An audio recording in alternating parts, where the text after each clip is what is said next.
So good morning, everybody joining us via Zoom. We'll be getting started in a few minutes while we give some people a moment to get situated. So if you need anything, please do so now.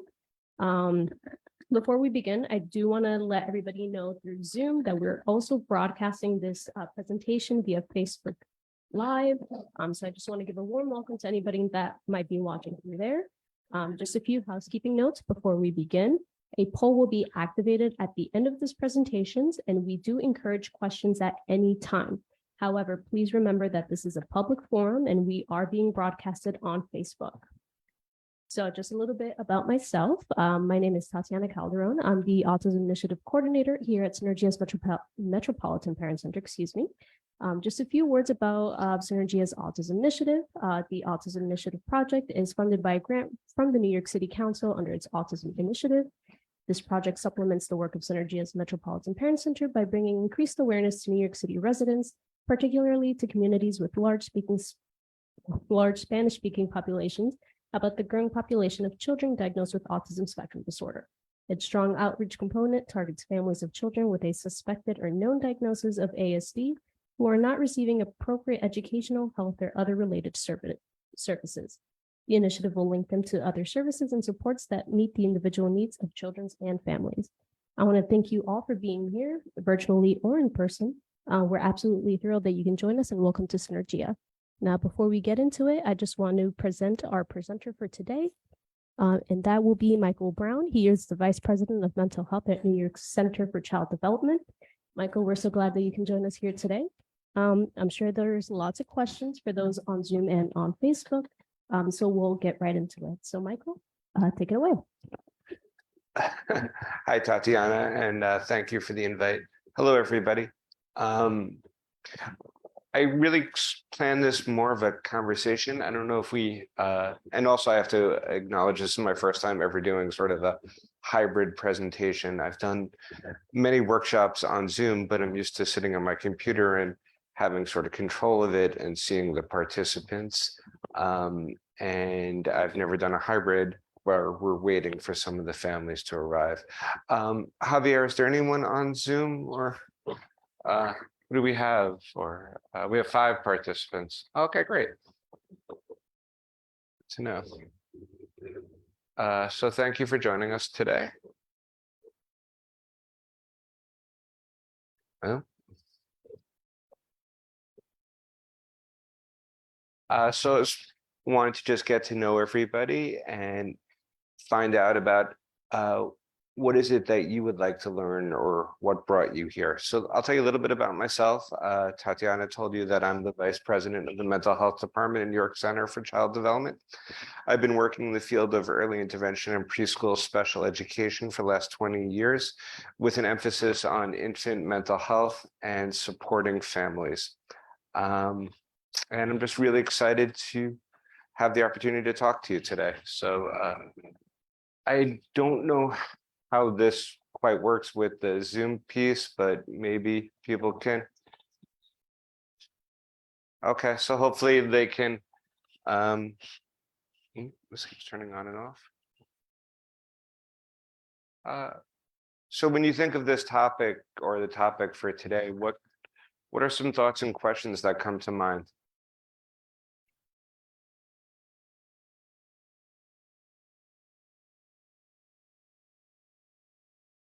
For those joining us on Zoom, you can write your responses in the chat or the Q&A box.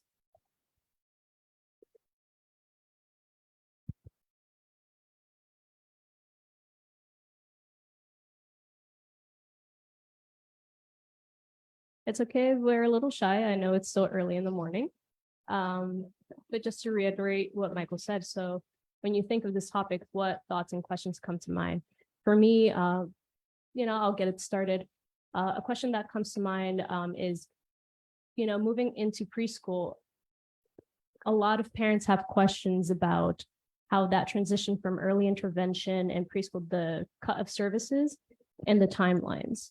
That's a big question that I get from a lot of parents transitioning into this. So what about those services where I know at one point, depending on their age, they get cut off in June or December. So in that time period before they start school, how are they receiving services essentially before they 100% transition into preschool starting September?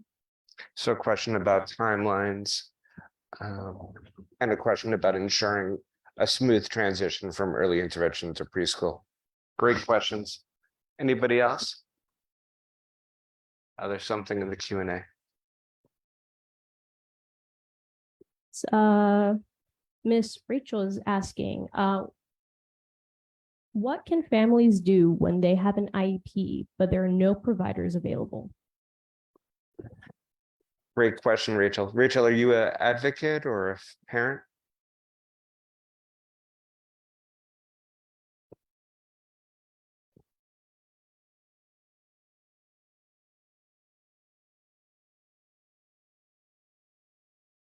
Any other questions or anybody would like to introduce themselves?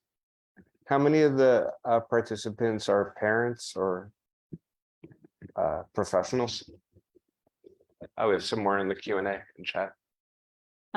Rachel says, I work as a SIA and a special education consultant for schools and families. Okay. Hi, Rachel. Nice to meet you. I assume you're probably talking about you have some children that you're seeing that aren't receiving the related services.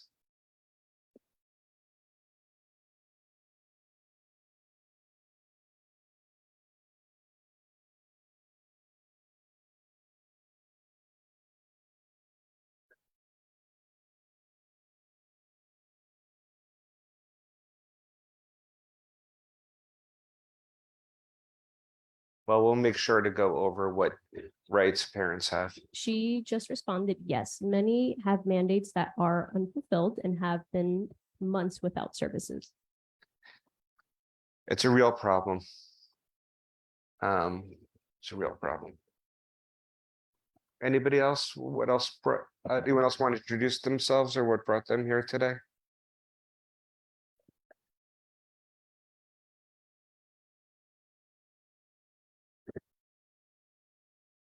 No? Okay. Well, Rachel, thank you for sharing and sort of the question. So I'm going to try to give a brief overview and do my best to answer the questions that were sort of posed. We did have another parent respond. Okay. She says her name is Lisa and she's a parent of twins going into pre-K. Hi, Lisa. How are you? I'm also a parent of twins. An exciting time. Are they transitioning from early intervention or are they going into a general pre-K program? I know it's weird to have a conversation over Zoom, but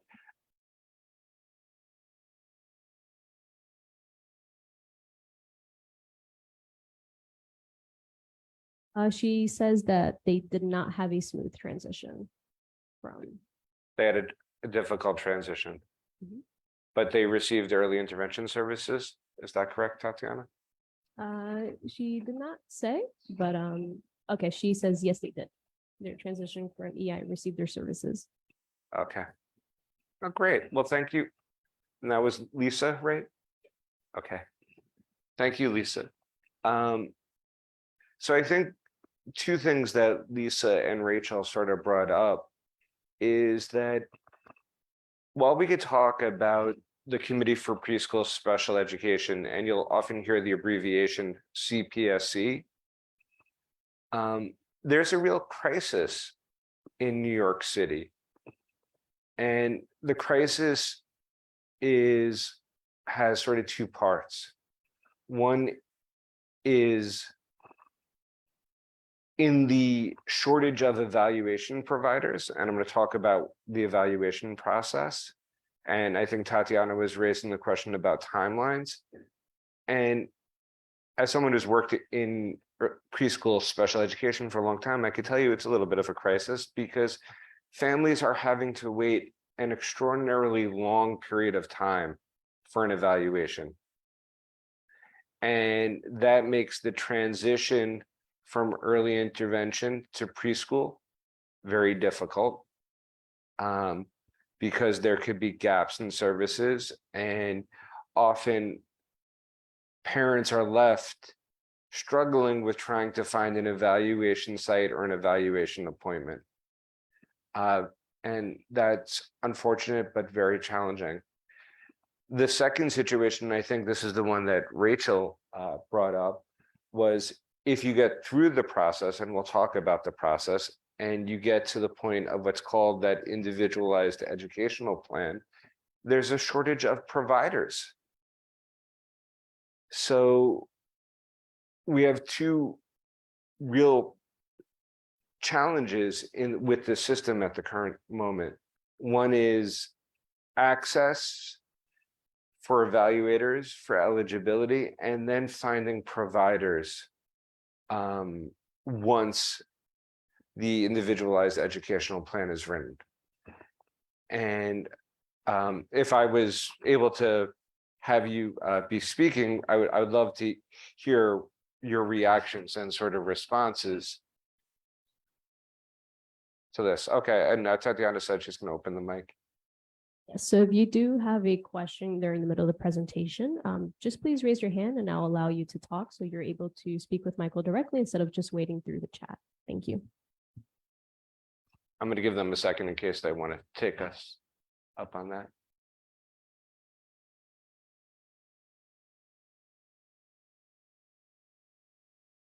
No. So we have these sort of two situations that are pretty complicated. And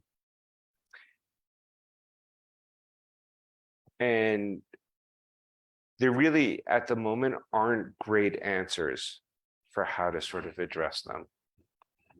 It's because preschool special education is supposed to be a right that is offered and protected through the Individuals with Disabilities Act, right? And this provides for preschool special education evaluations and services. There are a couple of terms that the law created, which stands FAPE, which is an abbreviation for free and appropriate public education. And the other is LRE, which is least restrictive environment.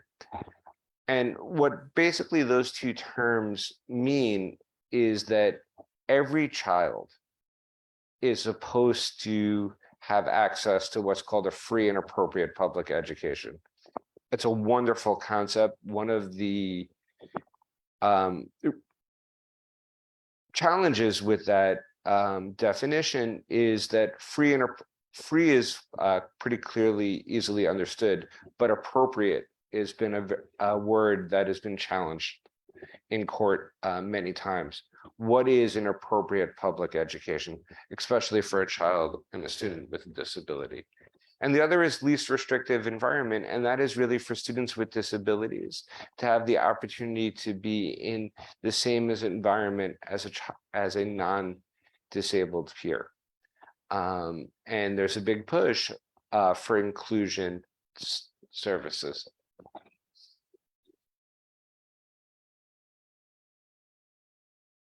So the Committee for Preschool Special Education, one of our acronyms, is operated by the New York City Department of Education. It's responsible for coordinating the special education process for children ages 3 to 5. Through this process, they determine if a child has a disability and if the Department of Education will provide special education services to those children who are eligible.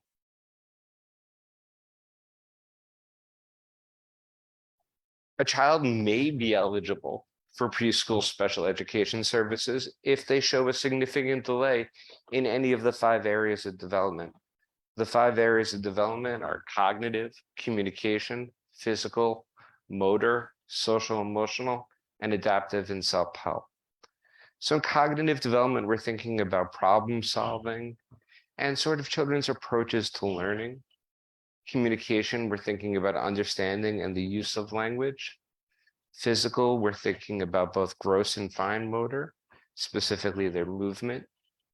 And social and emotional, we're thinking about relationships with others and coping skills.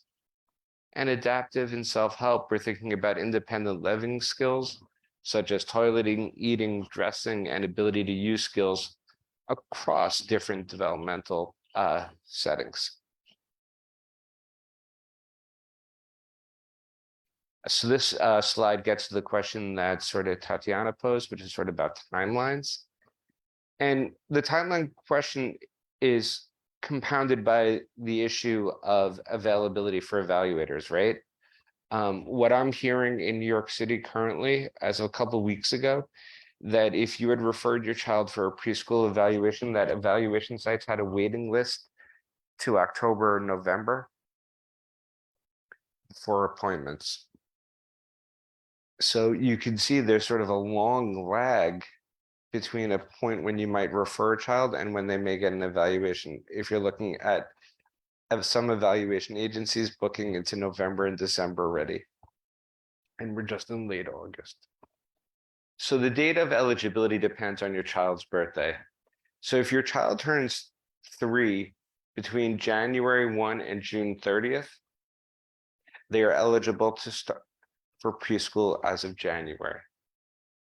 So if your third birthday is between July 1 and December 31st, July is your earliest eligibility point. And you typically can make the referral for evaluation from early intervention to preschool at around 30 months of age. Okay, so that's a sort of a 6-month lead time. And I think given what we're hearing about waiting lists, you're really going to want to start that process early. I'd love to hear from our audience, but I think one of the challenges with thinking of starting that process at 30 months is that many children in early intervention are just getting started at 2.5 years old. So at the moment that you're starting early intervention, for some families, every family's situation is different, you're having to think about the transition to preschool special education. And that puts a lot of pressure on families and the providers and the child.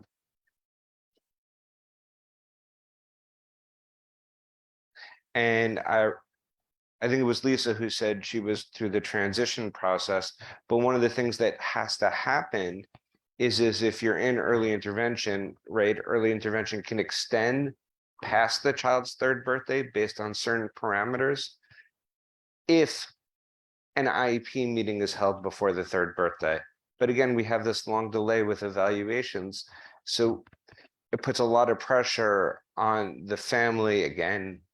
And it's really the family that sits with all this sort of pressure because they don't want the services to stop for their child, to try to make sure that that meeting occurs before their third birthday. So this idea of timeline is really important. There's the timelines by the guides, which would say, and I'll go through the timelines, is the Department of Education has 60 days from the time that you sign the consent for evaluation or referral to IEP meeting. But if we're waiting 60 to 90 days for an evaluation, this process is taking much longer. I don't know if there's any questions or comments. Yeah.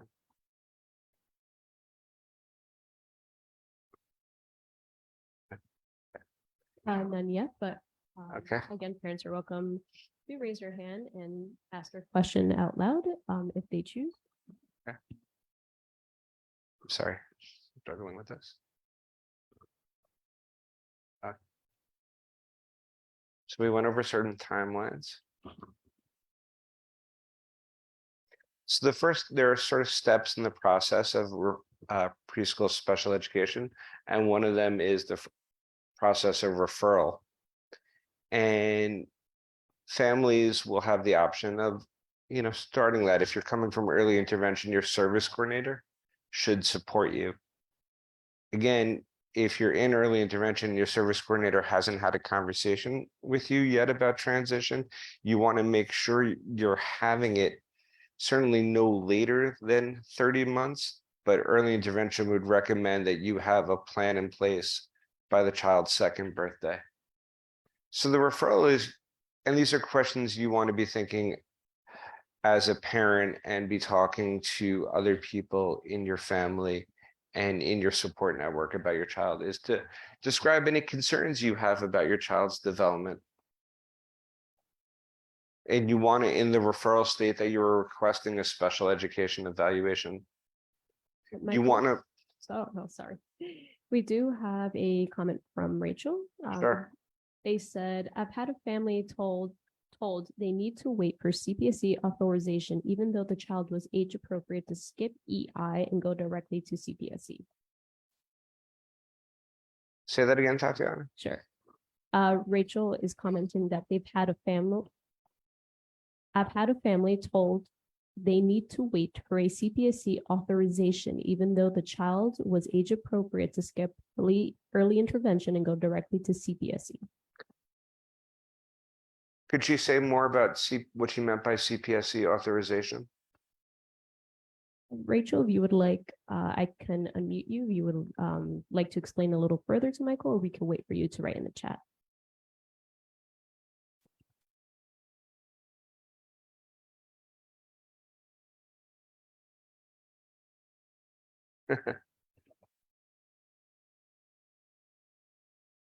Rachel comments, the administrator refuses to give the authorization for evaluation. Okay,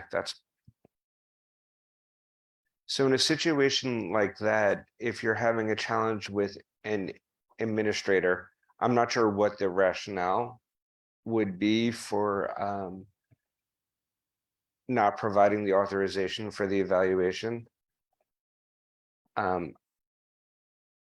You know, let's assume that there is a reason and there's a misunderstanding. I think you'd want to ask for an explanation and what our options are. I'm wondering if they were thinking that the early intervention evaluations were usable. If not, I mean, the first sort of step I would take as an advocate would be to write to the chairperson. And you can find the chairperson information on the Department of Education website. Okay. Rachel comments, they believe the child was too young, but with delays for evaluations, it would have been appropriate. The child has a February birthday, and this was in November. Yeah. And I think you're pointing out that sort of delay piece, right? And I think that's really what, as advocates, we're going to have to talk to the district administrators about and say, you know, you've been calling around for evaluations and you're seeing that they won't schedule anything till February. So, but they won't schedule us until we have an open packet. So can they advise on what we should do? I mean, I think we have to really ask the districts for what the solution is. If they cannot come up with a solution, Tatiana, I don't know if Synergia would be an organization here that would help at that point. I would also have the parents open a case with Advocates for Children helpline and or include NYC. But I think having an advocate help ask these questions to the administrator, how is a parent supposed to navigate this situation? Because you know all the evaluation organizations that you've contacted won't schedule until you have an open authorization. And yet, you know, if you wait that long, this child will have a gap in services. I mean, I think we really need to pose those questions to the administrators. Sometimes I don't know that the administrators realize the length of time and wait families need for evaluations, especially families that are bicultural and bilingual. How do those suggestions sound, Rachel? Rachel shares a thumbs up and got it. Yeah. Not easy.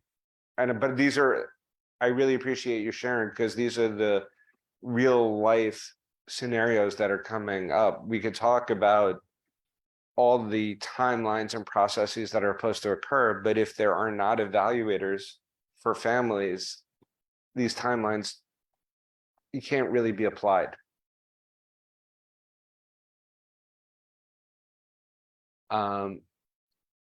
So in the referral, I think, you know, we were saying that you're going to state that you're requesting a special education evaluation, that you're going to provide the name and address of your current school if they are attending, list any services your child is receiving, legal name and date of birth. Include your name, email address, mailing address, and telephone number, and state your preferred language if it's not English. There are multiple organizations that will help you make the referral as well. Synergia is one, Include NYC, and Advocates for Children are all organizations that will help you make the referral. If again, you're in early intervention, it is your service coordinator's responsibility to help you with this process. And again, that discussion really should start around your second birthday. And service coordinators are experts on the process and also probably have unique insights into waiting lists for evaluation for preschool special education.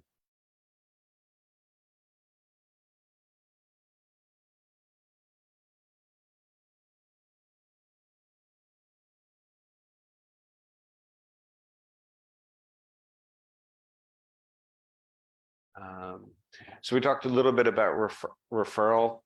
So you have to know what school district you live in. Some of you may know that. If you don't, you could search that on the Department of Education website.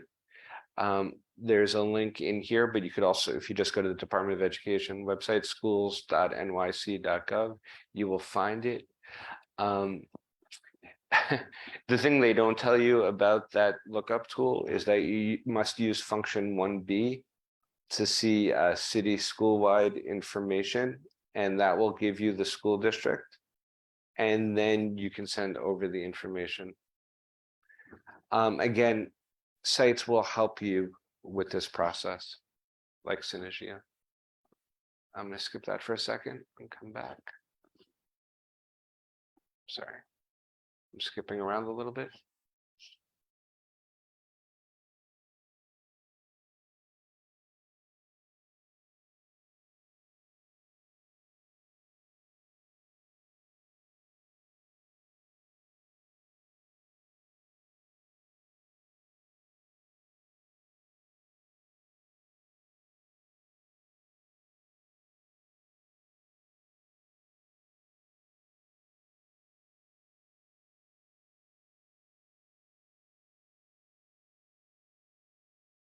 So after you make the referral to preschool, you should get a big packet in the mail. And you're going to get a list of approved evaluation sites. Unfortunately, I will tell you the list of approved evaluation sites is not up to date that you receive in that packet. And this is another source of, I think, frustration for families, because they start calling places and then they're going to find out that many of them no longer do evaluations. In this packet, you're going to also see a consent for initial evaluation, which is called a C1P form. You see, we say here, do not sign yet, because that you need to do when you find an evaluation site. You're going to get a copy of all your rights and a copy of a health examination form. The health examination form is something you'll want to bring to your pediatrician to fill out. So now you've gotten through the sort of first step in this process is you have a case open with CPSC. Now you really need to make that appointment for evaluation. This is really where calling the family centers, which is both Synergia, Include, and Advocates for Children, will be very helpful to you in scheduling an evaluation. They work with families all the time throughout the 5 boroughs, linking them to evaluation sites. I really encourage you to use them. I think going through the list of approved evaluation sites and you just calling places is going to be a very frustrating experience, because many of them are going to tell you that they no longer do evaluations. They'll help you target your outreach and make that process smoother.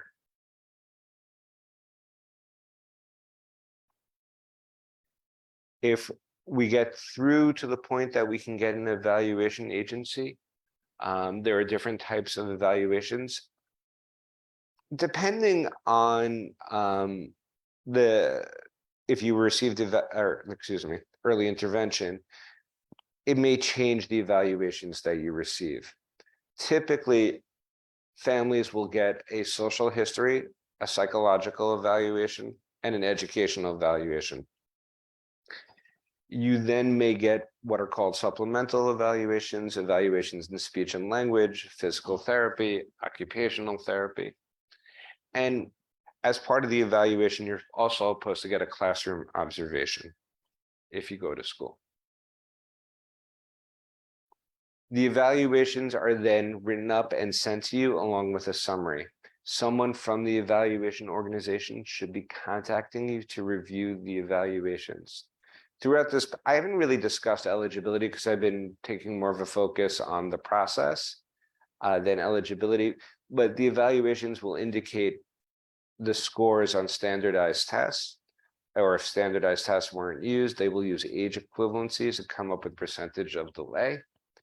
And that will kind of guide the IEP team in determining eligibility. So the CPSE meeting is supposed to be within 60 days of the date the consent is signed. You should receive a written invitation to a CPSE meeting.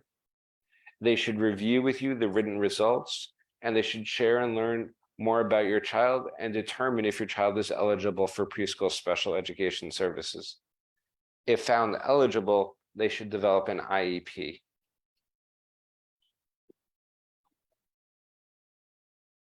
So an IEP includes multiple pages. It includes a discussion about health, what you as the family will see as your child's present levels of performance, any behavior management needs that you identify.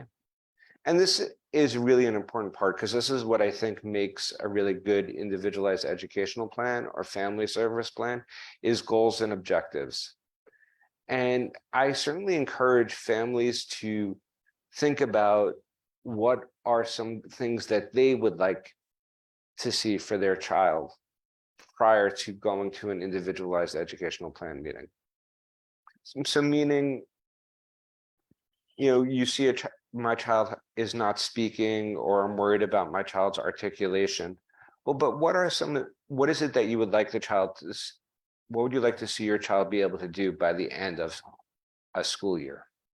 And I think if you could have that conversation and writing that out, it's a way of advocating for your child and ensuring that the services that are authorized are appropriate.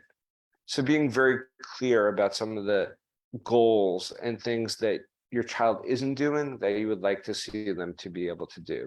Or alternatively, something your child is able to do that maybe needs a little bit more support with.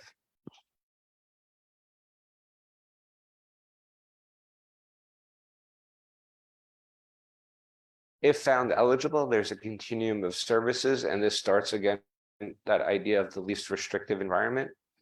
In New York City now, most children are eligible for 3K or 4K, and I know there are a lot of seats available in the city. And I think Rachel was talking about sort of the role she provides, and she's called she is what's called a special education itinerant teacher, or SEIT. And that is a teacher that goes to a 3K or 4K program to provide support to a student. And that's usually provided at this time in New York City at no more than 5 hours a week, or typically 1 hour a day. You can receive in that environment what's called related therapy services. And related therapy services are occupational therapy, speech therapy, counseling, physical therapy, assistive technology, which is a whole other presentation. Those are sort of the four main therapies, and there's also parent counseling and training. So this is the question sort of Rachel posed at the beginning is, I assume she has many children she sees in 3Ks and 4Ks that have IEPs that aren't receiving services. And the question here is, what can you do and what are the parents' rights? Well, an IEP is a legal document, right? So the child is sort of entitled to those services. So the first thing is always going to be following up with the district administrator. And if in a couple weeks that they are not providing services, it's going to be another follow-up to sort of the chairperson. but families are entitled to what's called compensatory services if services aren't provided. But it requires a lot of follow-up with the school district, and likely the retaining of an advocate in the form of advocates for children or Synergia or include NYC. But I think there was a recent report from Advocates for Children which talked about a significant number of students that didn't receive their related therapy services last year in New York City. And New York City is aware of the problem, they're working on it, but families have to continually advocate. And New York City does have options to address these shortfalls, but families have to continually I keep saying the word advocate, but that's really what you need to do. You need to work with these family centers, and you need to be continually contacting the administrators and finding out what solutions the Department of Education can provide. For families that have insurance, there are insurance-based options. However, unless the Department of Education agrees to fund a private provider, which I'm not aware of them doing recently, most families would have to pay out of pocket and then submit for reimbursement to insurance companies. So we do have a comment from Lisa. She states, my twins turned 3 in December of 2022, and we didn't get evaluations until April 2023. So we missed the deadline for CPSE and no SEET available. My kids have no therapy at the moment, so they're going to start preschool in September to get their therapy. They're starting in a special school, Lisa? Starting at preschool in September. Painful. I'm glad that they're going to be starting services in September. Yes, she comments they'll be at the Block Institute. Okay. So a special education center. And I think Lisa's story is very common for what we're hearing right now, is that if you're in a 3K or 4K program, that especially if it's mid-year and not in September or July when a typical school year starts, it's very challenging to find a provider. And there's a real shortage. And that's why I think I started the kind of discussion that I think it's really a crisis. So also comments, I did have one administrator acknowledge the shortage and say the family could find an independent provider that was approved. Sorry, I lost my spot. Approved by the DOE. It was a surprise to me that they mentioned this. It is a crisis. Shortage. Yeah, and I think Rachel, thank you for sharing. As I said, they do have options in terms of independent providers.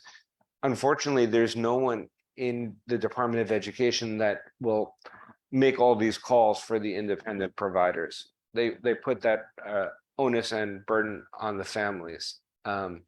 And that's why so many families are going without services. Again, having families work with the FACE centers, Synergia, include NYC, and Advocates for Children, is going to help both the individual family and I think help the system at large. I'm also going to make a plug for the other advocacy efforts we all can do, which is, advocate for increased funding for preschool special education and early intervention. New York State really needs to make a commitment to funding these programs, and hopefully the shortage of providers can be reversed.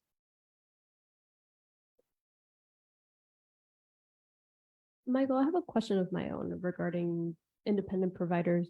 So considering that there's a shortage, in some cases that I've worked with, from children transitioning from preschool to kindergarten, they never did receive those services. So how can parents ensure that they do get that compensation that they didn't receive during preschool, even though their child's transitioning into kindergarten?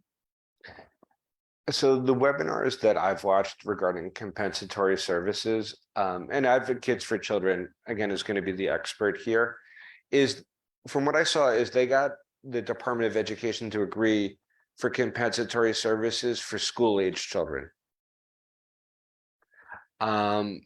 But there was really nothing for preschool children and nothing for early intervention.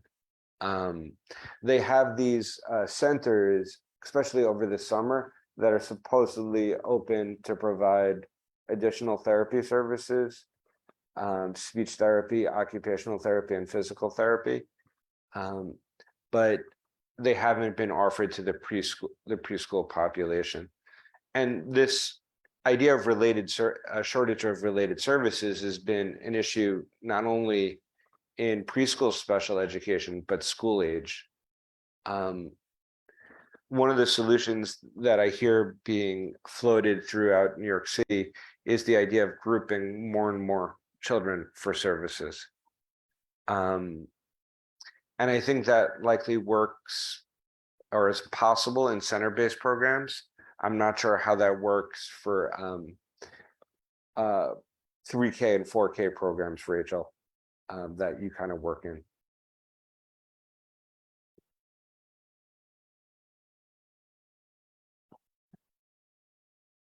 I wish I had solutions.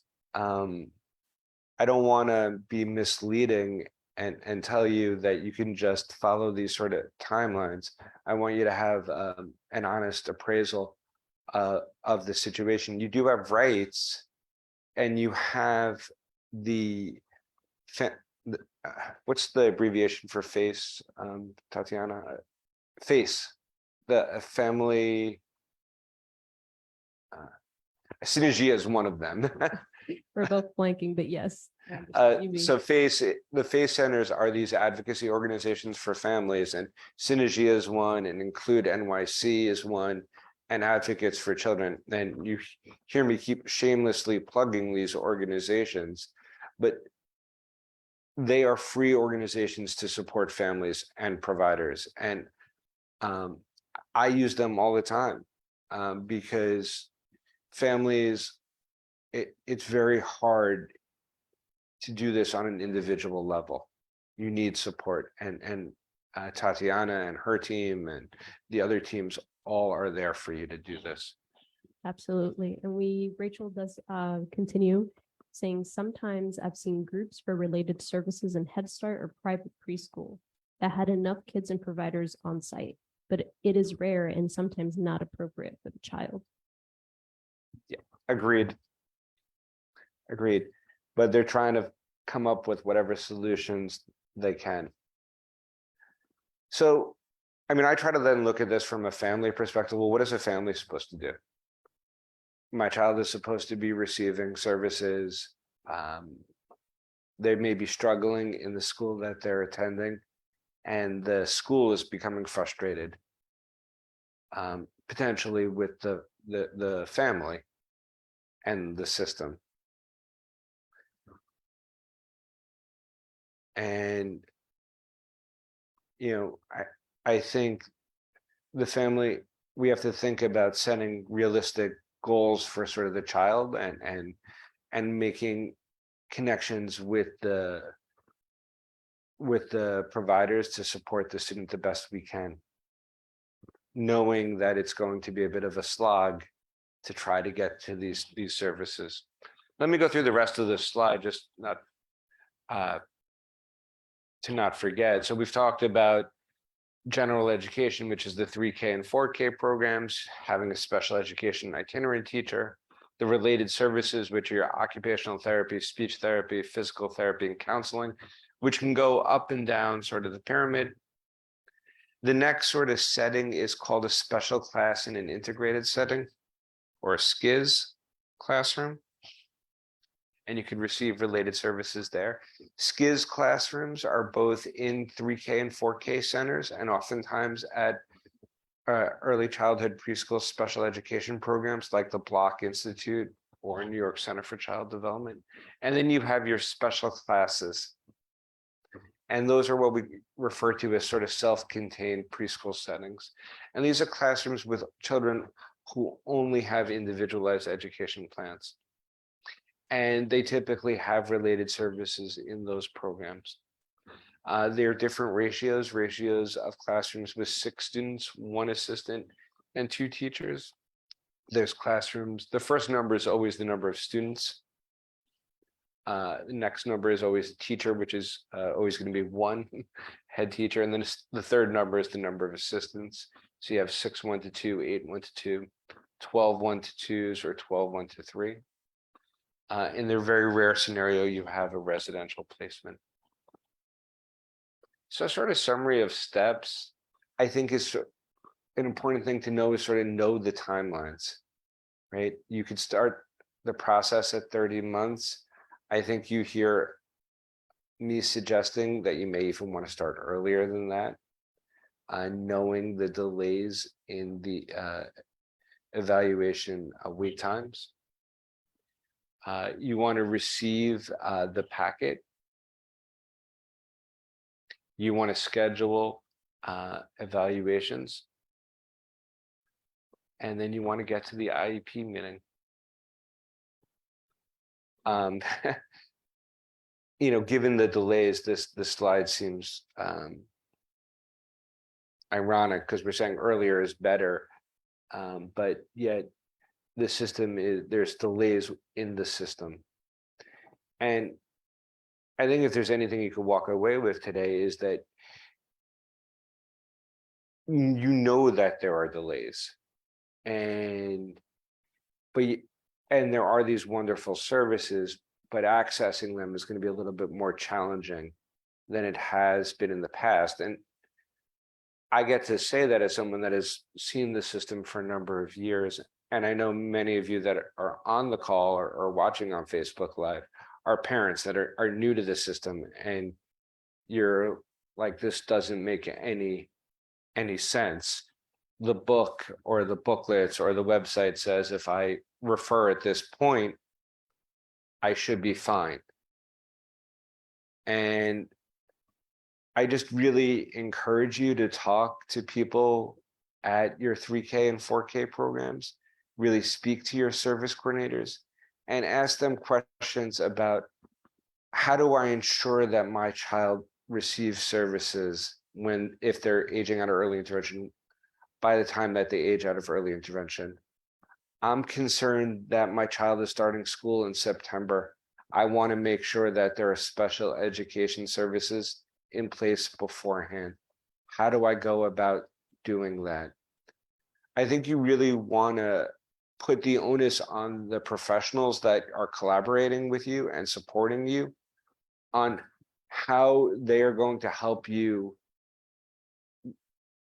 ensure that your child has services at a later point. And we do have a question in our Q&A from Ms. Hilda. So she comments, hi, Michael. Can a child approved for a special education classroom also receive home-based services? Like a dual program recommendation? Ms. Hilda, if you would like to clarify, we greatly appreciate it, but that is the assumption yes, she says yes. Matilda, are you a family member or a parent or a professional?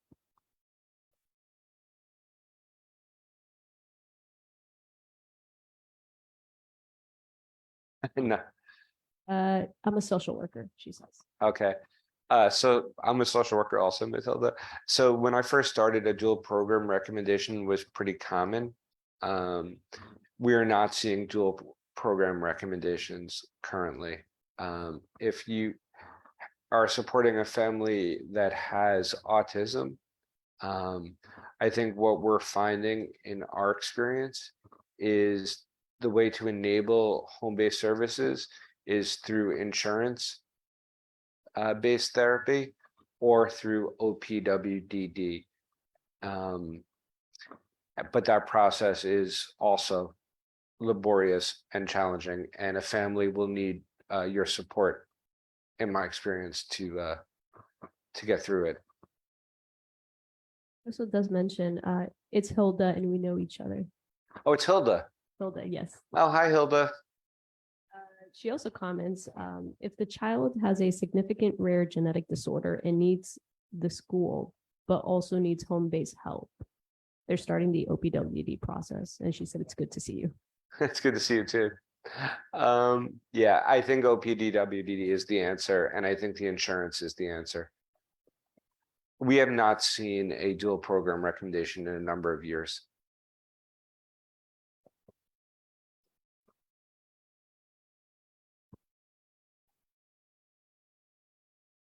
Thank you.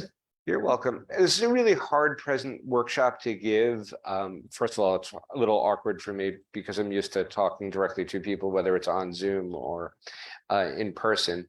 And there's a little distancing that occurs when the questions are sort of being read to you.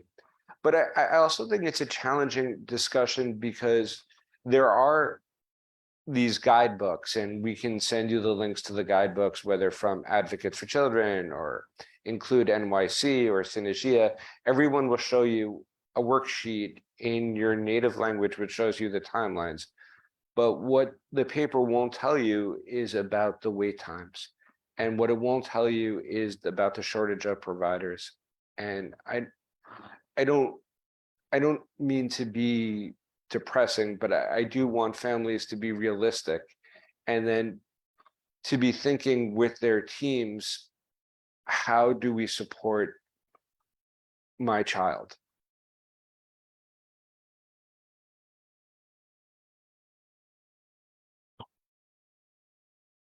Because I guess, we do know that earlier is better. The other thing that I'm very fond of saying is, as for families that are on, is to trust your instincts. And if you think, that you have concerns, trust your instincts and trust your voice, and keep searching for someone that will be there to support you. Any questions or anything? At the moment. We just had one. It's Hilda. She said, it is very challenging and often disappointing for families, and we need to support their efforts in helping their child. Yes, instincts and asking questions is key. I agree with Hilda, and I got to be honest, Hilda's a mentor, and Hilda will remember a time when the system was a little more able to meet the timelines than it is now. But being comfortable asking questions, and not in a way that offending anyone, but asking questions to what you're entitled to, and you're entitled to an IEP, you're entitled to services.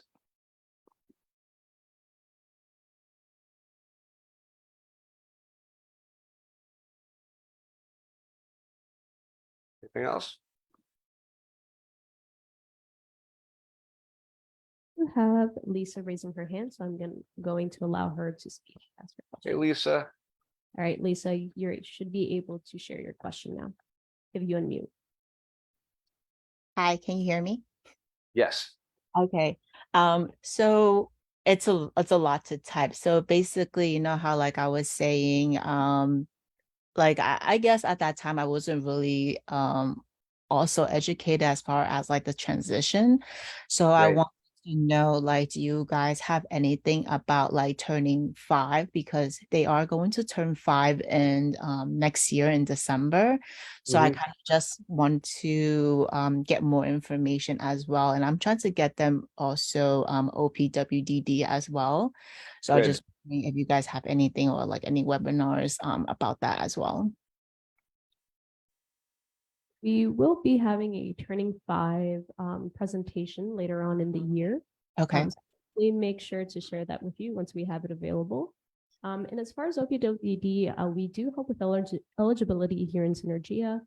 So Okay. if something you're definitely interested in, you can definitely contact our intake line, and you and me can speak a little later.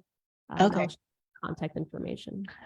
Lisa, the other thing I would advise also is, if you if you sign up for both Include NYC Mhm. newsletter, Yeah. you'll see different events that they hold. And I would also sign on for the newsletter for Advocates for Children. There is a advocate, she does charge, but she offers typically really wonderful free informational webinars on the Turning 5 process. And her Mhm. name's Sarah Burbaum, and she is the owner of Special Needs Support NYC. Okay. And she gives a really nice overview of the Turning 5 process. Her services are to cost, but the usual overview is introductory course is free of charge. I don't know the people at the Block Institute, but I know at our center, the mental health team really does a lot of work with families on the Turning 5 process and explaining your rights and sort of the process. But I think you're right to get an early start and Yeah. to learn about the process. Even and you'll be surprised that those meetings and those informational sessions will start probably right after Labor Day. Okay, yeah, because it's been very frustrating. My twins, they're actually like 24 weekers. Okay, So they have a lot of medical issues as far as like a lot of delays and stuff, and to not get like services at all for this amount of time, it's like oh, it's very, very bad. it's awful. Yeah, and they're both nonverbal and they're both on tube feeding. So they need to work on their speech, they need to work on like eating food because they're very dependent on being tube fed. So Right, to not get anything at all. And my daughter, she was going through chemo last year and things like that, and she's not even getting any OT or PT. So oh, so it's like it's been very terrible. So I oh, just feel like I don't know, I just feel like the system has really failed me. So I'm just trying to like get as much information as I can, like reading all these like resources and like joining like these webinars and things like that. So like I could better prepare for like, when they turn 5. good for you, Lisa. Yeah. Good for you.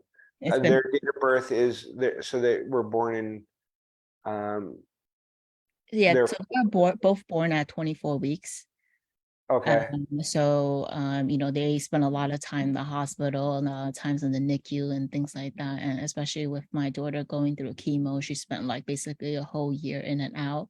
And she Mm, also had a liver transplant. So she mm. spent a lot of time in the hospital.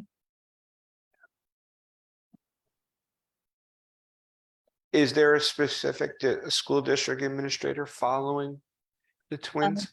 so they were with St. Mary's at one point with EI, and then I just think that the coordinator probably didn't really do a good job, so I switched an agency. Uh-huh. They're in cares now or hand in hand. Okay, But then they do have a administrator at CPSE, like getting everything ready because when they start Block Institute, they also need one-on-one nursing as well. right. So we're approved of that as well. So their administrator is working on nursing. Yeah, yeah. Yeah, yeah. And I think if you could really develop that relationship with the administrator Hmm. uh, to help him or her become an ally and advocate for you as well. Okay. Um, and um, and see, you might want to raise the question about compensatory services if there was a gap in services, and uh, and and and anything else. So are they turning 5 this year? They're gonna turn 5 next year in December, so I assume they're only going to be in Block Institute for a year, and then I assume next year it's going to be a different school next They're September, turning 5 in December December of next year. of next year. Yeah. So so what's their date of birth? It's December 19, 2019. 2019. Mm-hmm. Okay, so they're going to be going into kindergarten in September. Yeah, next September. Yeah. Mhm. Yeah. So you were right on. Um, and I assume they're pretty, you said, medically, Mhm. involved. Is there like a medical team that's supporting you? Yeah. Like, basically everybody in the hospital and things like that, they're all been pretty good. But as far as like the therapy and stuff, it has like not been great. Okay. Yeah. I even tried to get like therapy through the insurance, and I've been trying to do that ever since April, and I still can't even get anything. Oh, wow. And that's been since April, and they don't even have therapists. They maybe only had an OT, but they don't have anything else. Okay. So it's been very frustrating. It's been frustrating both from the educational system and from the health system. There's been Yeah. delays, shortages. One of Yeah. the things, that they'll talk to you about during the Turning Five process is additional evaluations, and things outside of the Turning Five process. There'll be some standard things that the Department of Education offers, but Mhm. you may want to seek out, whether it's developmental, pediatrician evaluations or additional neuropsychological testing, Mhm. to make sure that you have, you know, more detailed testing to Yeah. help for the development of a free and appropriate public education and an appropriate IEP placement. Mhm. Um, Okay. Sounds like they're going to need, pretty individualized and tailored supports. Yeah. Mhm. Okay. Thank you. You're welcome. Lisa. Um, so we do have a few suggestions for Lisa that were made in the chat as well as the Q&A. So from Rachel, Lisa, she suggests that you can also look into advocates for children because they usually have workshops about turning 5. I do know that they usually have those on their YouTube page as well. So you can definitely look them up there. And Hilda also suggests to check out Sarah Birnbaum for webinars about transitions, and suggests parent support groups to participate virtually. She says JCC offers a few groups, and they offer parents a wonderful wealth of information. And so thank you for those comments, both Hilda and Rachel.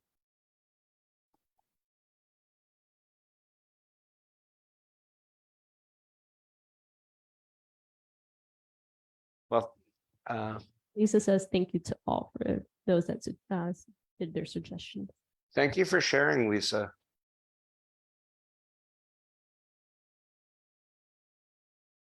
All right. Well, thank you, everybody. It was really quite an honor and privilege to be with you today.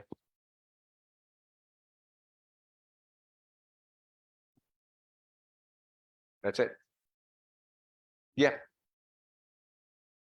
Well, we'll just open the floor for any other additional questions that parents may have. And I'll be able to provide you with myself or Michael's contact information should you have any questions that you don't want to share out loud. But yeah, so the floor is open for parents.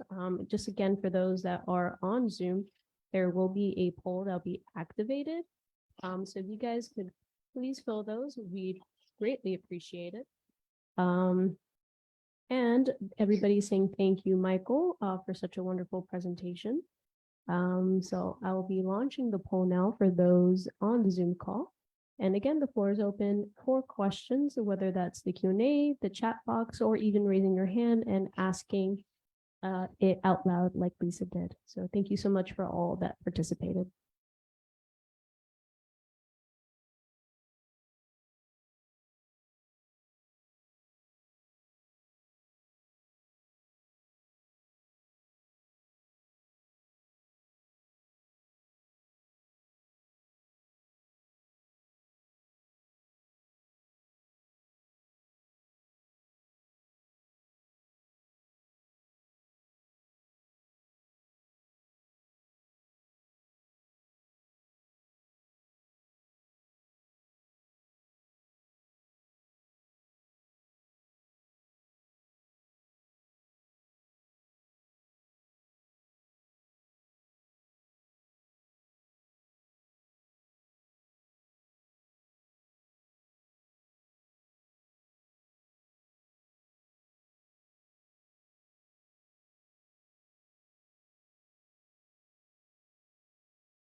All right, if there's no additional questions, again, we thank you all for your time for being here today. If you've completed the poll, sorry, you're free to leave the presentation.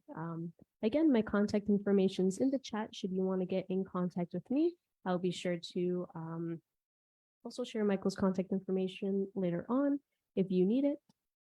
Should you have any additional private questions that you did not want to ask out loud here today. So thank you so much, everybody, for joining. For those on Facebook, also thank you so much for watching us in the broadcast. Again, if you do have any questions, I will be putting my contact information in the Facebook chat box, or you can call Synergia at 212-643-2840. We are open Monday through Friday from 9 to 5. So if you would like to inquire with our intake line or front desk, you're more than welcome to. Thank you so much, everybody, and have a wonderful rest of your day.